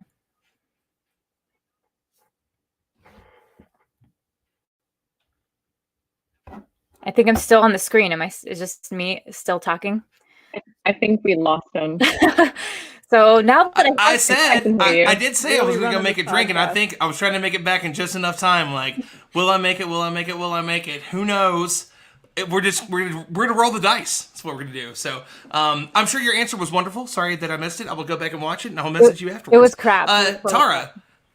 I was trying to cut in to save you because I hate that dead air sound, and I was like, oh my god, what can I do? You can absolutely. So you are. Everybody stays unmuted. So if you wanted to ask her something, you're more than welcome to do it. Normally, I only have to like run out for like one time to go make the next one, and then I'm good. But I'm wonderful now. I'm amazing, ready to go. Tara, if you could go, would you want to go film it, produce it, do a show in space? What do you think?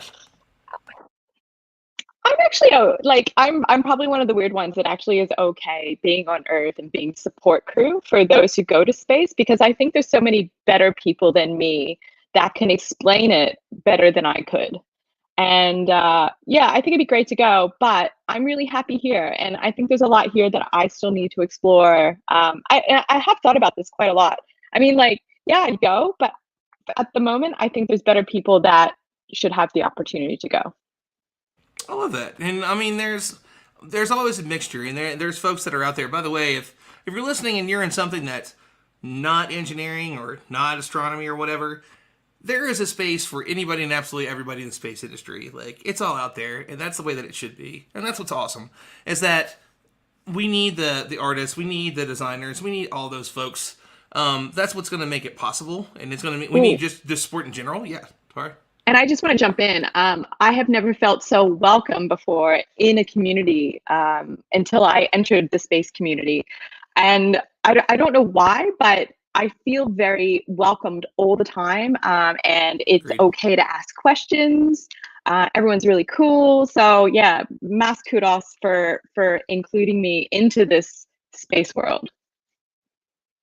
And I think that's a big part of it, is that the space industry is so accepting. And that's one of the things that I really truly love about Twitter, is that you are constantly seeing Tori Bruno reacting and answering tweets. Like, how can you not like Tori, right? Tori's just like the nicest guy ever. And it's just, I mean, there was the mustache incident, but I mean, the rest of it was fine. No, just kidding, Tori. We love your mustache. It's great. There's literally an entire Twitter about Tori's mustache, and that just makes me smile. But you have them, you have the folks that work at Virgin Galactic. I mean, it's always open, not just in the virtual world, but also to he's a space cowboy. Some call him the gangster of love. I don't know, but probably just his wife. But there's just so many amazing people that are a part of this industry that make you feel welcome. And I had a few of them. One of them was Dr. Moore, but I just felt completely out of place at the first space symposium that I was at. And here was this awesome guy, dreadlocks, like this, like Michael Jackson, like white jacket, just looked awesome. He was like, "What's up, man? What are you doing?" I'm like, "Not much." And we just hadn't talked about stuff, and he made me feel super welcome. One of the smartest people I've ever met in my entire life. And not a time goes by that if he's back in Colorado Springs for something, he's at the Air Force Academy or whatever, that we don't get together. And I love that there's so many people that want to welcome you in, and they love to talk about it. If they're 50, 60, 70 years old and have been in this business forever, they're grinning ear to ear while you interview them and talk to them about stuff. There's not a whole lot of people that are here just for the money. Of course there are people that are here just for the money. There's always people that are around for just for the money, but it's space, man. This is the big thing. This is what this is kind of where everything our full, no pun intended, trajectory, right?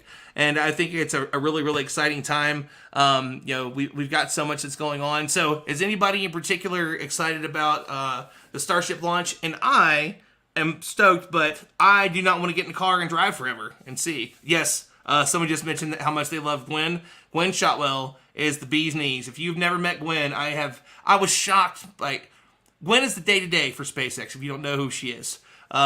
She's incredible. She is just a powerhouse to be around. She is just full of life and just one of the most accepting people I've ever met. I was shocked when I met her. It really was. And I met her, and then like 5 minutes later, I met Emily Calandrelli for the first time in person. That was just one of the best nights of my life. They were incredible. Like two of my favorite people. I just read something I won't mention, but I thought it was funny. But is there anybody that's excited to watch, like, at least that launch? I mean, that could be the first thing of taking humans to Mars, and I'm the humans to Mars guy. So, Tara, what do you think? The Starship launch. Oh, sorry. I was deep writing in the private chat. Yeah, I think it's kind of cool. I've followed it. I've actually put it in documentaries. I think personally I need to know more about it, because I find, and maybe I'm putting my foot in it now, but I find a lot of it very secretive. So I feel like I don't know enough about it in order to make an opinion, I guess. Does that make sense?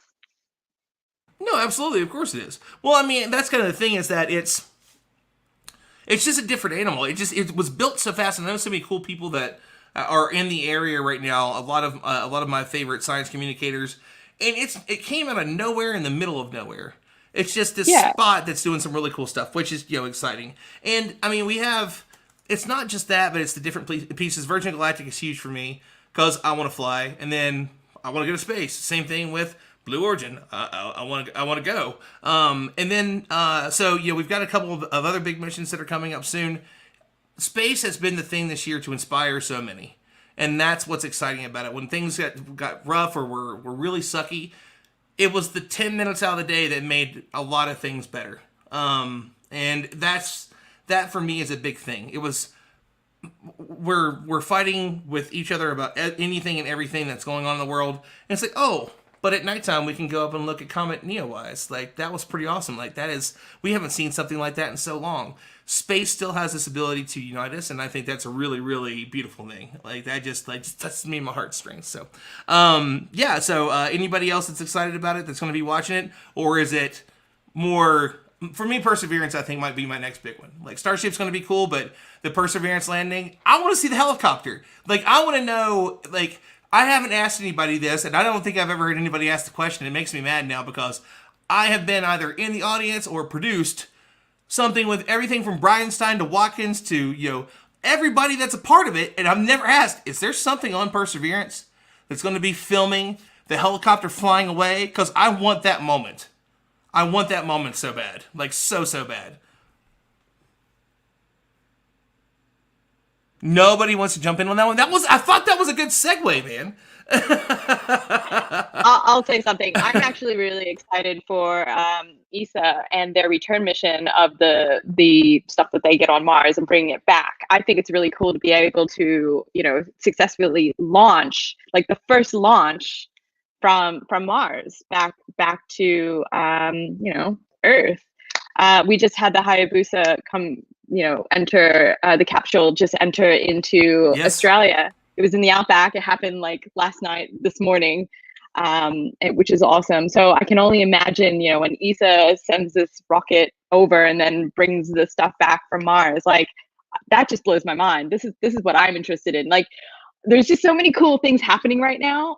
Just helicopters and like, you know, going on a, like, Hayabusa came by and just dropped off a capsule and just kind of kept going, you know, like, just so much going on right now. And I love it. And it's sort of like the dreamers created this, you know, the people created this, and then the engineers made it, and the scientists kind of crunched numbers and stuff. So there's just, I just love it. It like we were saying before, it takes everyone to get involved in that sort of thing. So I'm really excited for everything space related that's coming out. Yeah.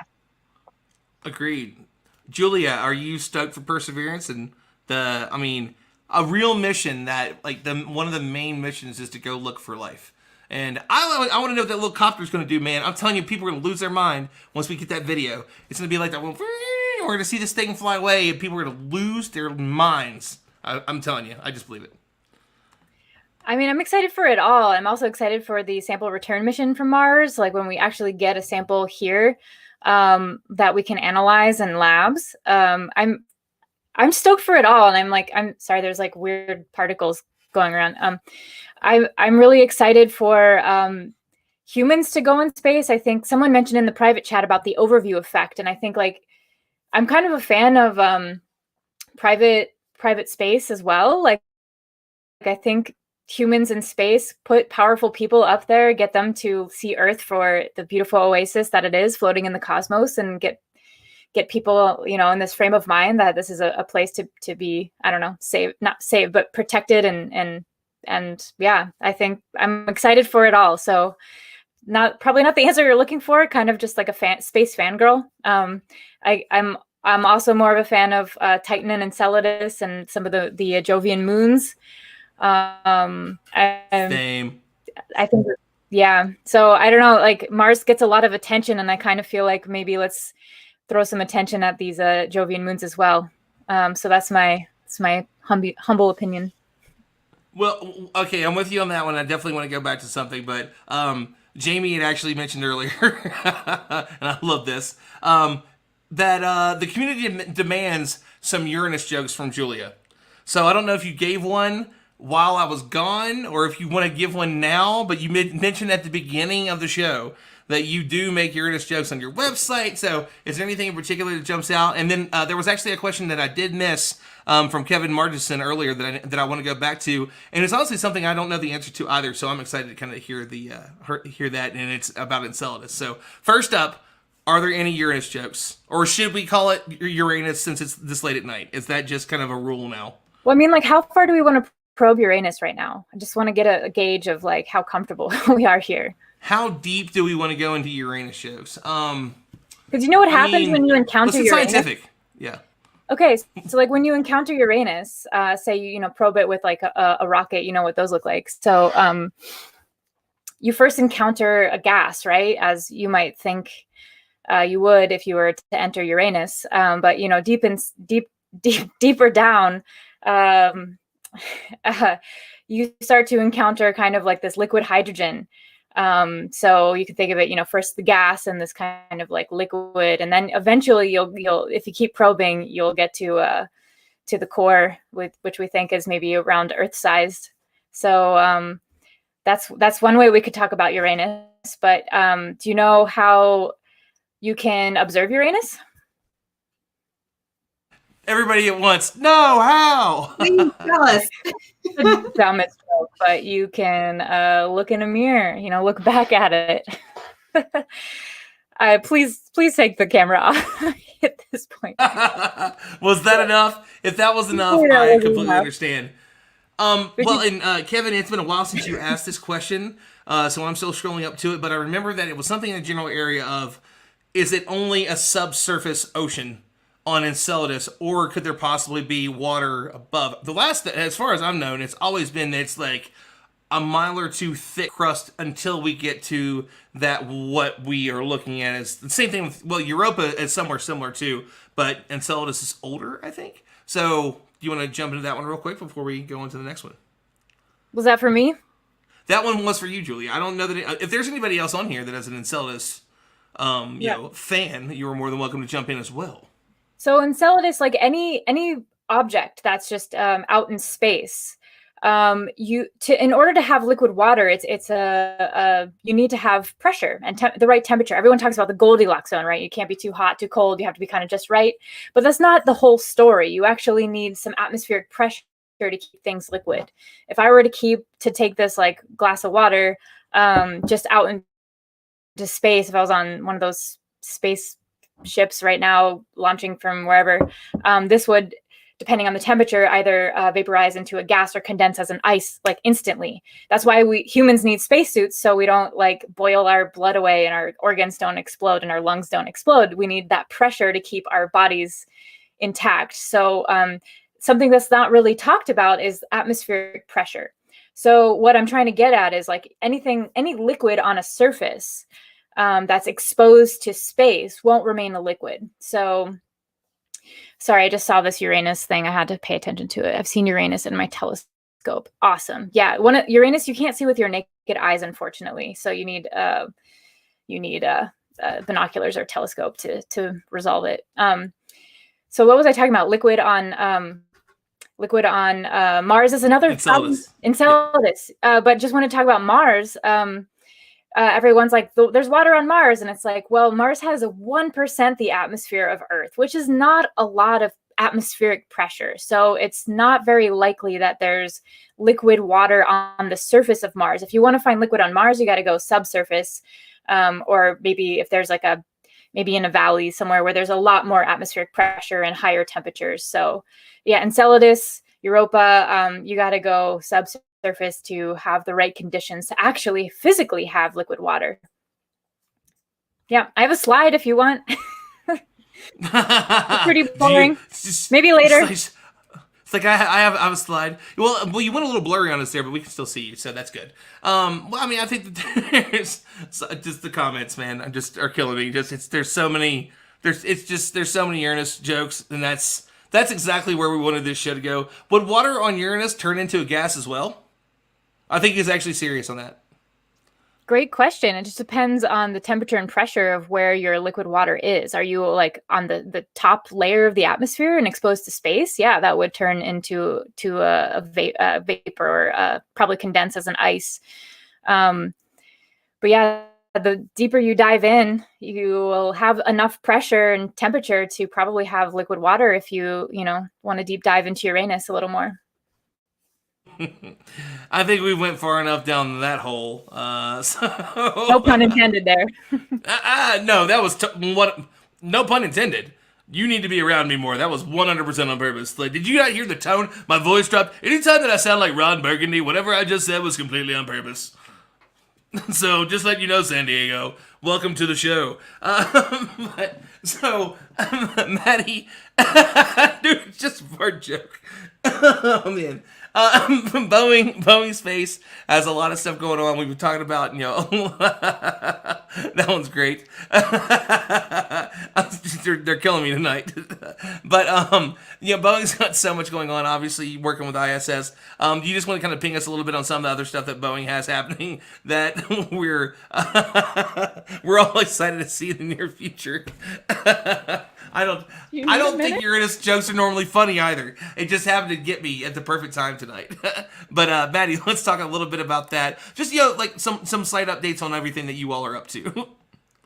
Yeah, I mean, I do work ISS, so I have way more specific knowledge on that program. But in terms we're fine with that. Of what? I said we're fine with that. We all love ISS here. We're fans. No, I know. But I'm just, I can more generally talk about the other stuff. Everybody knows about Starliner. We're making the improvements. We're super confident in the improvements that are needed, and we are we're seriously looking forward to 2 flights next year. So 2 test flights next year. And then we have the SLS launch. It looks like it'll be next year as well. So those are probably the 2 of the biggest, I guess, updates on those programs. So we're really looking forward to those. So that's pretty much. I know that's not a lot of information. But no, I mean, it's not a lot because we're not there yet. No, I mean, well, it's 2020. We're not in 2021 yet, and that's going to be a big one right. for a lot of us. Is we can't wait to see that, and we've got so many people that are fans of the fact that. Again, we are back to launching from U.S. soil again, and how cool is that? Starliner. Oh, absolutely. So, I'm obviously one of my jobs is I work at Space Foundation. Every year we have Space Symposium, and one of the very first things you walk into is you walk into the door of the major open floor room, and Boeing's almost always the very first one, depending on which door you come in. There's like 3 doors, and 2 of those doors immediately you walk into Boeing, and their spacesuits super cool, especially the boots. One of our most popular episodes that we have ever had of our podcast, Space for You, is talking about those boots because people are just like, that spacesuit's, oh my God, the boots! Like, everybody loses it because it looks like a fashion designer made them. It's a very similar thing to what we see with Virgin Galactic because they're like Under Armour. And it's just a super cool thing, and like the boots look they're bomb boots. So I can't wait to see those fly. I hope to be there. I would love to shoot that. There's a lot that's happening right now for us, just the space industry overall. 2020 has been a hell of a year. We don't have many more weeks left. Is there anything in particular that anyone's looking forward to in 2021? The big one for me, February. Yes. I've got one. I want to know about the monolith and if it's aliens. What did you say earlier? It's never aliens. It's definitely not aliens. I'll take it. Like let's take what we can get. It's something that had people smiling. Nobody's even scared anymore. We talked about this recently. I don't remember which live stream it was on. I do so many. I don't even remember if it was Space Fam or not. But the general joke was, it's been one of those years that we have not even. Most of us don't even remember murder hornets. Or one of my favorites. Yes, that's right. See, everybody's like, murder hornets. Wait. The murder hornets, but you're talking about the UFOs that were. Did we talk about that last week or a few days ago? Yeah, like that's what I'm saying. Like, there's certain things we can't remember about 2020. Murder hornets is one of them. One of them is the Pentagon was like, hey, we're going to check into them. And there's like a story today saying there's stuff that we don't understand. So we can't any longer say it's never UFOs. We might be able to say it's not aliens, but we can at least say we just don't know anymore. And now there's stuff like non-human technology was some of it. And this was like the New York Times. That's not, nobody's even talking about it. I saw nothing on Facebook about that today. Well, they are technically UFOs because they are unidentified. So they have said that, and I guess they changed the name of it too. I can't remember what it was, but it's just super funny that this is that kind of year, that it's been that crazy, that things have come up and everybody's like, and the zombies haven't come out yet, right? No zombie. Well, no, wait. There was something earlier this year that, like, while they were working on a vaccine, they were like trying something out on like bugs or something, and the bugs were dying and then coming back to life. So there was like a vaccine that was making zombie bugs or something. I can't remember what it was. It's been a crazy year for anything and everything. Exactly, and all of us are like, whatever. Zombie bugs, it's fine. But yeah, that's kind of where we're at. But 2021, obviously going to be a big year. The next few years, we got it. With a change in administration, there might be some changes in the way things go. We might like take a couple steps back about getting to the moon. We will get there, but climate science is an important thing. But is there anything in particular that you're super excited about in 2021, space-wise, other than this year just being over? So Madison, I'll go to you first, and I'll kind of go in order. So Madison, anything space-wise that you're excited for? It doesn't matter astronomy, like your launches, anything with ISS, anything at all. Honestly, I'm really looking forward to the Starliner test launches. And well, the SLS2, I know I already talked about those. I'm totally repping Boeing right now, but I mean, the whole company is buzzed about it. They're super excited, and they're super confident that it's going to go well. So I'm really excited to see how that goes, and I'm also very confident that it's going to go well. I'm working on a couple projects that are going to come to fruition next year, so I'm looking forward to that as well for the ISS. Several upgrades, basically. For now, I'm honestly just focusing on some of the stuff that I'm working on, and the Boeing milestones that we're looking forward to. So I know it sounds very Boeing centric, but it's kind of my whole world right now.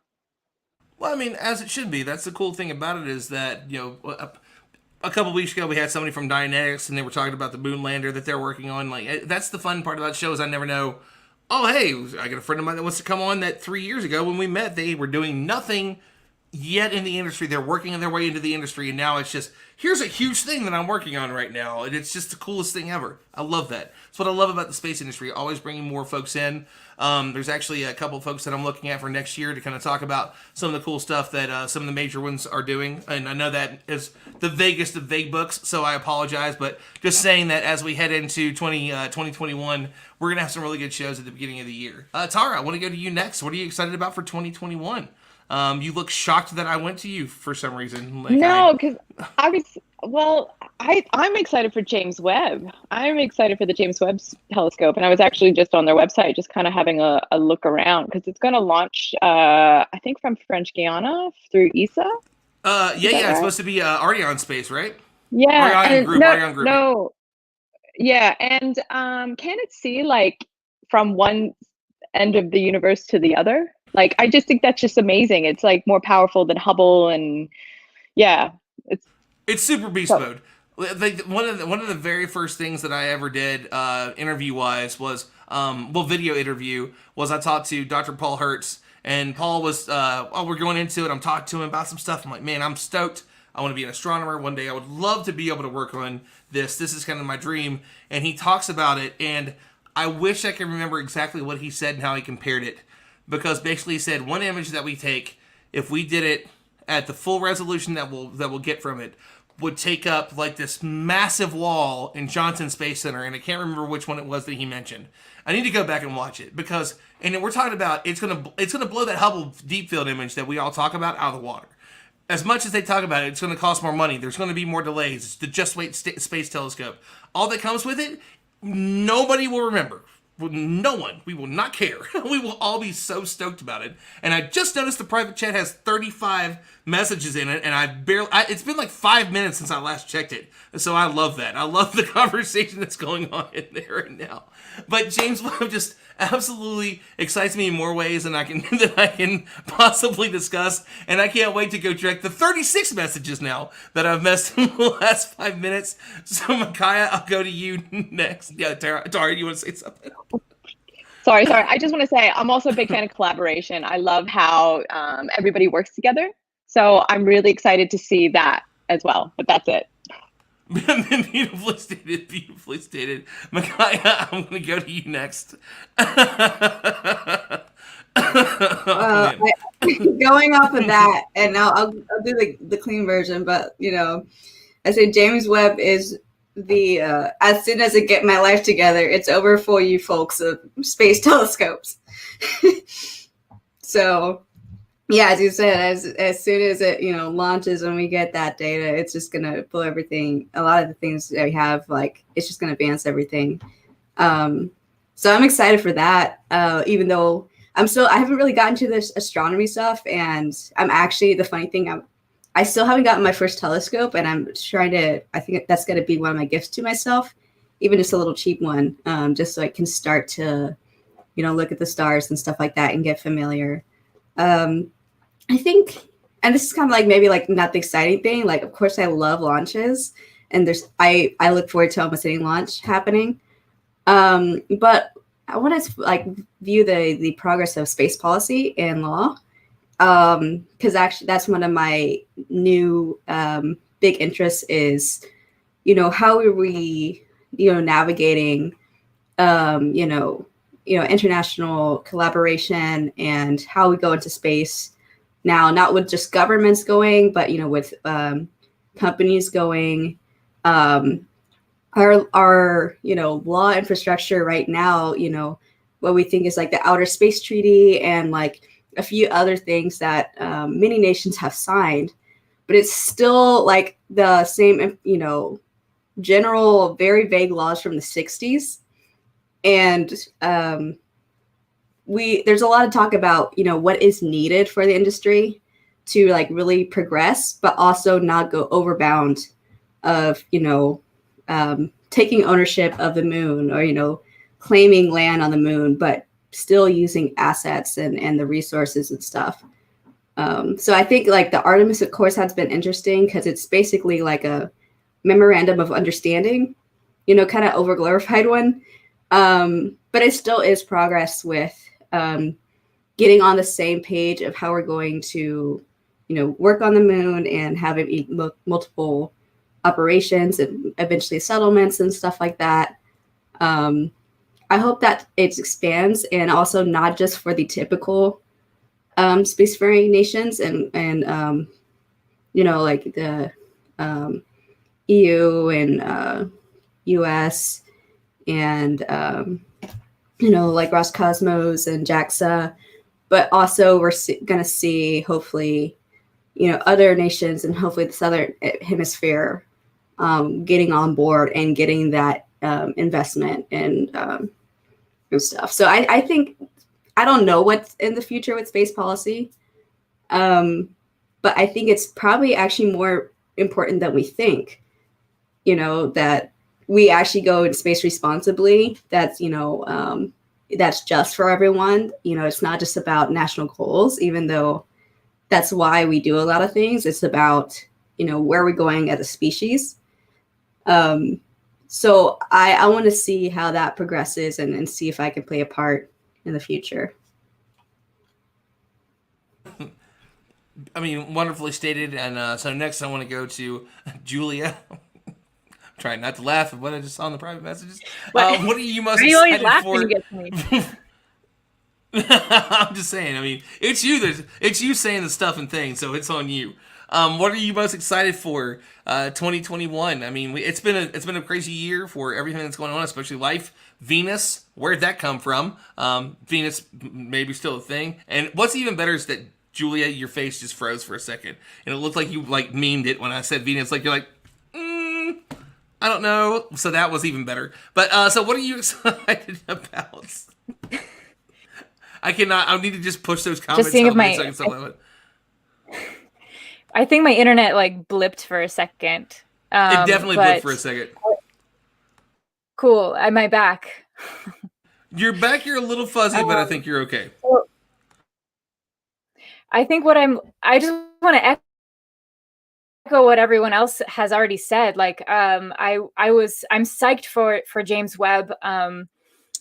I think that's going to be an incredible asset to scientific knowledge. So that I think was my first answer. And I'm really excited for in-person things. Like conferences now suck. Like it sucks to do things all virtual. No offense to this is great, but like getting to bump into people and having those side conversations and I think it was Tara that mentioned like collaboration. Like that's huge. It's one thing to do things virtually, but like just seeing people who you extremely relate to, as someone was saying, that space is such a welcoming field. Like to actually be in a physical space with like-minded people is just the best. It's really the best. So I'm looking forward to the James Webb, and I'm really looking forward to being in-person conferences. I think the most, and also using the bathroom in about 15 minutes, because if you are on the private chat, which probably only the people here are,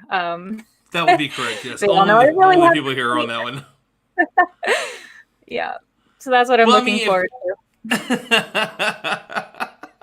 So before we go into everybody's final thoughts, I want to share something awesome that's going on tonight. And if you're on twitch.tv/Clear Skies Network, we are going to go over there and we're going to bomb that group and take all of our viewers over there. But my main man Mac, his younger brother, is doing an incredible 24-48 hour live stream right now. And Mac is joining in. So Mac does incredible work, as you can see. Print sells for charity. Not only are the prints 40% off, but 100% of the proceeds go towards the Salinas Valley Children's Hospital. All prints are hand signed and printed on metal and ready to hang. So $175 for 16 by 16 or 12 by 18 small. $275 for 20 by 20 or 16 by 24 medium. And then $350 for the 24 by 24, 20 by 30 large. So as it says here, now's the time to get a hand-signed Mac Murdoch metal print at 40% off, and 100% of the profits go towards the Salinas Valley Children's Hospital, helping give financial aid to the families who can't afford to bring their sick child in. So you can own a beautiful piece of art and know that you might have saved a life and made someone's life better in the process. So to read more about the charity, or if you would just like to donate, click here, and that is www.extra-life.org /participant/Ouija, WIIJI. So Mac and Ouija, just an incredible job. Thank you so much. And I see that a bunch of people are watching right now. Yes, go check that out. Everything that's going on with that live stream is incredible. Apparently, his brother just ate one of the hottest chips, or the hottest chip in the world, because they hit $7,000 on the stream. So I guess he's still struggling, and Mac is over there, or else he was going to come and hang out with us tonight and talk a little bit about the cool things that he's doing. So we have another question before we go to all of our friends' final thoughts tonight. And this is a question for Julia. Julia, if probes to Uranus can collect samples in a jar and freeze them, will they still be viable if returned to Earth? Viable, I guess. Like, I'm curious what you mean by viable. If there's biology on Uranus, and you bring it back, is that, I'm not sure. I guess I really want to understand the question properly. Yes, Snyder. Why don't you ask the question more properly? That's Snyder just being Snyder, because Snyder's kind of that's Snyder. Because it's all been like, is it true that Uranus received a massive pounding from asteroids during the formation of the solar system? You can guess how he spelled asteroids. Yeah, exactly. And then, hold on, just all at once, I want you to flash back, Snyder, to the way that, the look and the eye rolls from everyone on the panel, just to realize that the jokes are over. We're just like, it was the first 3 or 4 were fine. But apparently we've done down that rabbit hole. I think we've probed Uranus a little too hard tonight. It might be time to move on. Fair enough. Perfect timing. So, as we go into the last 10 minutes of the night, my guy's just like... I'm over here. Let's get a final thoughts from all of our friends that were on the panel tonight, and then I'll let everybody in on next week's episode, which I'm super excited about. We are going to talk about flat Earth, and we're going to do it in the kindest possible way, and we're going to give a breakdown of how we first found out that the Earth was not flat, and what we know about it now, and all the cool things about that. But Maddie, let's go to you first. No, Snyder, it's not like high school all over. Well, I mean, if you're talking about it being like high school all over again, that women just rolled their eyes and started to ignore you. Yes, that's absolutely what it was. But Maddie, let's go into the final thoughts from you. Anything you want to share, where people can find you on social media, all that fun stuff. Yeah, no, I was really excited to come on tonight, and it's been really great to chat with all of you. It's been a lot of fun, and basically just to kind of cap it all off, just to continue repping Boeing. If you want to find anything else about what we're doing, you can go onto our website. We have I think there's Twitter, Facebook, all of that. But I don't really have that big of a social media presence, so I would recommend going to the Boeing site. But just to kind of continue through from what I was saying earlier, if you're ever interested, in space in general, or just something different than you're already doing, like it's literally never too late to start on that path, if that's really what you want to end up doing. I know Ron and I have kind of hit that home tonight, but it's just one of the big things that I like to push forward whenever I hit the platform. But it's been a lot of fun talking to all of you about space. I'm always looking for more of a reason to just talk more about space. So this has been a lot of fun. So thanks, guys. Awesome. Thank you, Maddie. Tara, we'll go to you next. Let everybody know where they can find you on social media, your final thoughts, the projects that you're working on that people are going to be able to check out, and in upcoming months, or things that they can check out right now if they're looking for something to watch this weekend. Yeah, okay. So you can find me on Twitter, and it's at Tara Australis, which you can see right there. And I guess my advice to anyone who's interested in space is to actually get involved and join the conversation. So Twitter is a great tool to kind of join in, follow hashtags, learn about projects, and then kind of get involved. And don't worry if you don't know much about it, because you'll still be able to add to the conversation in a different specialty. Like if you're a fashion designer, you can comment on the fashion of the space outfits. There's just so much you can do, and so don't let it scare you. Just get involved and start talking to everyone. As for projects, in the new year, I've got a new one that's coming out that's international, and it's called Time Traveler's Guide to the Galaxy. So it's a 6-part series. Each episode is an hour long, and you'll be able to check it out. So the first episode, we start with propulsion, and then we go into exoplanets, human spaceflight, how to talk to aliens, what it's like on an alien planet, and then also if aliens, intelligent aliens are going to contact us, how would they do it, and all the different things that they would see along the way. So it's a fun little series, and it's hosted by Alan Duffy, and he's an Irish Australian, I guess you say. He's got a really weird accent. I want to hear that accent. Yeah, he's got. What does it even sound like? He's cool. Alan's really cool. He's like our go-to guy here in Australia. But yeah, he's got a weird accent, because like I have a bit of a weird accent, even though it's very American, and it sounds more American when I'm talking to Americans. But yeah, so I definitely recommend checking that out as well. And then, yeah, there's that cool series on Netflix right now that I really like. I forget the name of it. And what was it? You were talking about it earlier. Oh, Alien Worlds. Yeah, I'm in like episode 4 right now. I think it's really well done. The graphics are incredible. So they've done an awesome job with it. I agree. Yeah, so I guess it's about it. And then any social media events that you see from NASA, ESA, whomever, just join in, apply, and just get involved. Like I encourage everyone, even if they're like a little bit scared, to totally get involved and just talk to everyone, because you will feel included. You are included. We want people like you to be involved, because it makes it way more fun.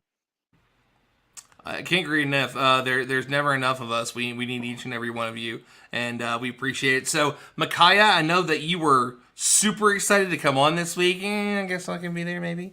So I'm so happy. Happy that you sacrificed your day and your precious time to come on here and have hopefully a good time with us. So, like I do anything else on a Saturday night in a pandemic. Besides watch you're running out of episodes, right? You've only got like 2 episodes left of Clone Wars. No, I finished Clone Wars the other day, which was an emotional experience. But now I'm gonna watch Rebels, and then of course I'm watching. Oh, we won't even talk about that. But this episode Friday was so good. I do. Nope. I'm not. We're Not not spoilers, We're not, just this saying it is was not awesome. Spoilers. That's all. Place. Yep. This is a spoiler-free space.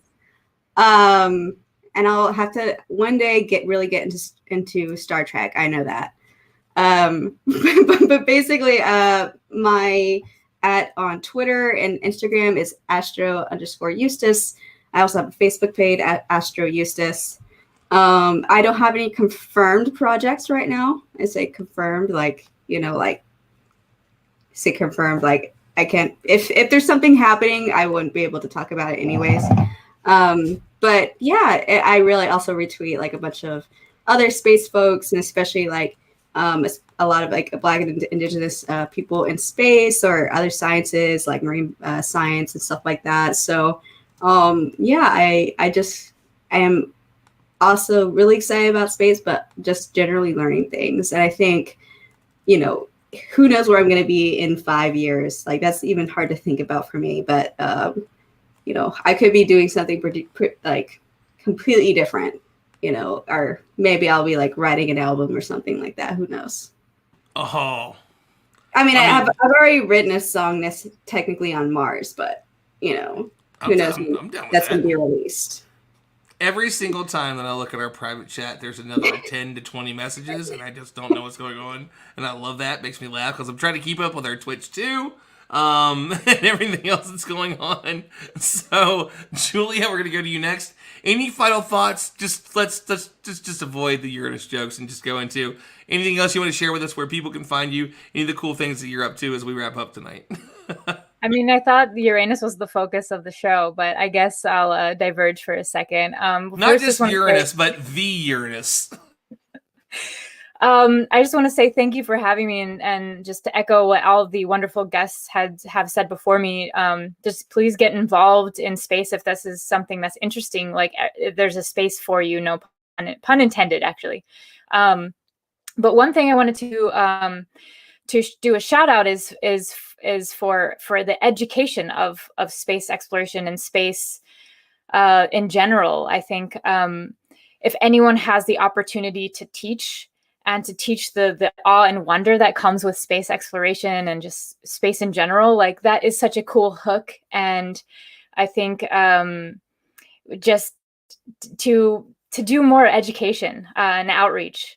I do a lot of that in my spare time, and I think it's so worthwhile. And I just would recommend for anyone to try and teach once in their life. You will appreciate teachers way more, especially now that we're all in the pandemic. And I guess something that I'm looking forward to is I'm looking, I have my own projects right now. My part of my PhD is looking for our own techno signature, what we sound like in air quotes, because sound doesn't travel in space, what we sound like or look like to an alien observer if we were being peeped on, So I'm looking forward. Would we still hate hearing our own voices though, like I do? Probably.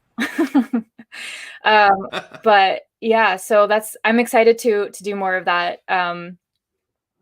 Do that work. And I mentioned I'm not trying to plug my own space outreach event, but I'm just to kind of back what Makaya said, that I'm doing the Space in Your Face event. I'm trying to collaborate with the Black and Astro Twitter and promote scientists, of people of color and Black astronomers and all of the above, and just get. Oh, I'm thrilled to help you with that. Great. Yes, please. I'm definitely looking for collaborators and just really to use this platform for the better, to promote and give people voices and a platform. And I do have, if people are interested in collaborating, can I share my screen? I did a little. Yeah, you sure can. Well, and one thing I'll mention too while you're sharing your screen, because go ahead and share it and it'll pop up in the background. One group you really need to talk to will be the Patty Grace Smith Fellowship. They're the folks that are doing the. It is for Black folks to be able to in the space industry. A fellowship to get them into jobs and stuff like that. It's an incredible group, and I can imagine the laundry list of people that they will introduce you to. So here, let's bring this full page for you. Yeah, so here's some places you can follow me. I'm really bad at Twitter, but I try. So I'm there. and just really down to collaborate. I'm looking to do more space in your face events now that we're doing shelter in place, doing them online, and really down to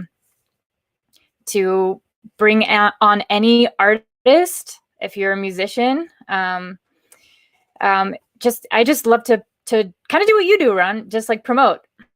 So I'm down for it all. If you want to contact me, these are the ways that you can. And a shout out to Blue Marble Space.